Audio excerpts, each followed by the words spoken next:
2017 साली शिवसेनेच्या निवडून आलेल्या 84 जागांवर शिंदेंकडून दावा करण्यात आला अशी सूत्रांची माहिती आहे। 2017 साली मुंबई पालिकेमध्ये शिवसेनेच्या 84 जागा निवडून आलेल्या होत्या। या जागा सोडण्यास भाजपचा स्पष्ट नकार आहे अशी सूत्रांची माहिती आहे। शिवसेनेला भाजपने पहिल्या बैठकीमध्ये 52 जागांचा प्रस्ताव दिलेला होता। यातील अनेक जागा ठाकरे सेनेच्या विरोधातील असल्याने भाजपचा नकार असल्याची सूत्रांची माहिती आहे। मुंबई महापालिकेसाठी भाजपची टीम सज्ज झाली आहे। भाजपकडून 20 जणांच्या निवडणूक समितीची घोषणा करण्यात आली आहे। निवडणूक समितीमध्ये दिग्गज नेत्यांचा समावेश आहे। पियुष गोयल, विनोद तावडे, आशिष शेलार, मंगलप्रभात लोढा, प्रवीण दरेकर, राहुल नार्वेकर, अमित साटम, अतुल भातखळकरांचा यात समावेश आहे। मुंबई महापालिकेसाठी भाजपची टीम सज्ज झाली आहे। याच्यामध्ये कोण कोण असेल तर पियुष गोयल, विनोद तावडे, आशिष शेलार, मंगलप्रभात लोढा, प्रवीण दरेकर, राहुल नार्वेकर,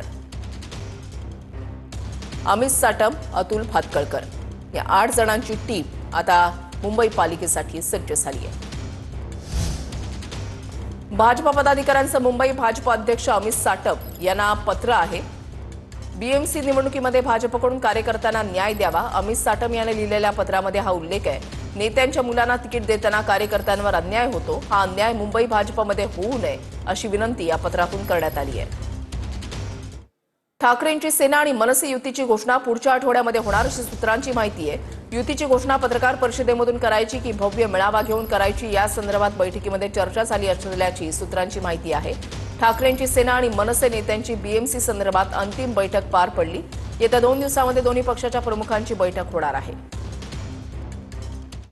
पवारांच्या राष्ट्रवादीची आज सिल्व्हर ओकवर महत्वाची बैठक होणार आहे। राष्ट्रवादी शरदचंद्र पवार पक्षाच्या मुंबईतील नेत्यांची बैठक होणार आहे। मग यासोबत लढताना किती जागा मिळायला हव्यात याचा प्रस्ताव मांडला जाणार आहे। 22 जागांचा प्रस्ताव तयार असल्याची सूत्रांची माहिती आहे।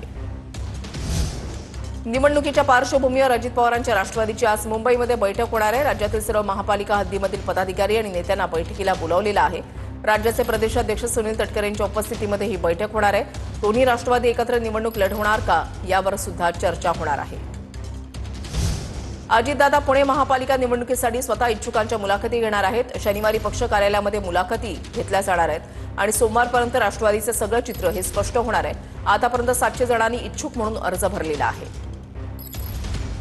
कल्याण डोंबिवलीमध्ये आपल्याकडे एक से बढ़कर एक खेळाडू असल्याचं वक्तव्य उपमुख्यमंत्री एकनाथ शिंदेंनी केलं आहे। श्रीकांत शिंदेंची टीम ऑलराऊंडर असून आगामी निवडणुकांमध्ये महायुतीचीच टीम जिंकणार असा विश्वासही शिंदेंनी व्यक्त केला आहे।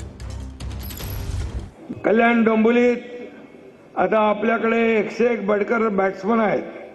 धोनी आहे, विराज आहे, रोहित आहे, सूर्यकुमार आहे। डॉक्टर श्रीकांत शिंदे यांची टीम ऑलराऊंडर आहे। चौकार षटकार ठोकणारी आहे, विरोधकांची दांडी गुल करणारी आहे आणि आता सचिन आलेला आहे। आता ही जी काही टीम आहे ही टीम येणाऱ्या निवडणुकांमध्ये महायुतीची टीम जिंकणार। ही काळ्या दगडावरची भगवी रेख